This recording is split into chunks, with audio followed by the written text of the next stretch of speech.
Hello, this is Jane Goodall with a message for you on World Swift Day.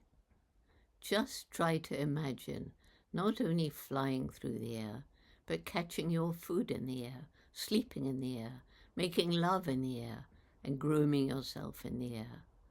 Swifts are the most amazing of birds, true masters of the skies.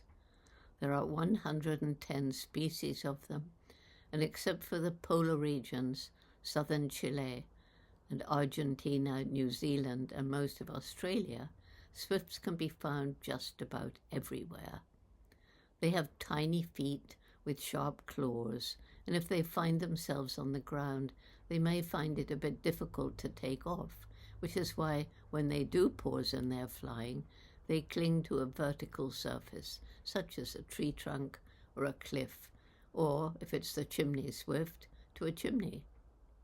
Once a year, the swifts return to the place where they were hatched, and unless it's been destroyed, they repair last year's nest. It's only then that they will leave the skies, remain in the nest, and raise their young. The chicks remain in or near the nest for about 1.5 months until they're ready to fly. And then, unlike many birds, they don't take training flights. They simply take to the air, and they show immediate mastery of flight. The species I know best, of course, is the common swift. I've seen them in the UK and various European countries. A couple of weeks ago, they were chasing insects in central Madrid. The longest recorded flight was that of a common swift who flew 3,100 miles in 5 days during the annual spring migration from Africa to the UK.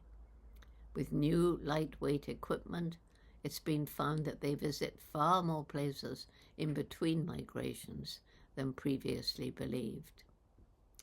Tragically, in most places, swifts face serious threats, and the number of most species are declining. A major problem for the common swift is that the small nooks and crannies in original buildings that enable them to nest there are either filled in during repairs or eliminated altogether in new buildings. And then habitat destruction is everywhere, so that the nesting sites of many other species are increasingly vulnerable. Swifts feed on insects, and they need many to sustain their energy. And of course, insect populations are declining rapidly as a result of pesticides, herbicides, and light pollution in our cities. Martine Wauters, known as the Swift Lady, together with many swift lovers and organizations, is bringing together groups from around the world to help the swifts through education, working with city councils to encourage buildings with opportunities for nesting, protecting nesting sites, and establishing nest boxes. We also have an increasing number of the Jane Goodall Institute's Roots and Shoots groups anxious to help. Some are learning to make suitable nest boxes.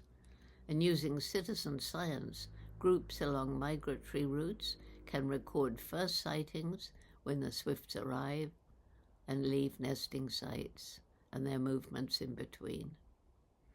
If we get together around the world, protect nesting sites, increase areas where no harmful agricultural and garden chemicals are used, and above all, spread awareness in all the places where they can be found, we can create a brighter future for these truly amazing little birds, real masters of the skies.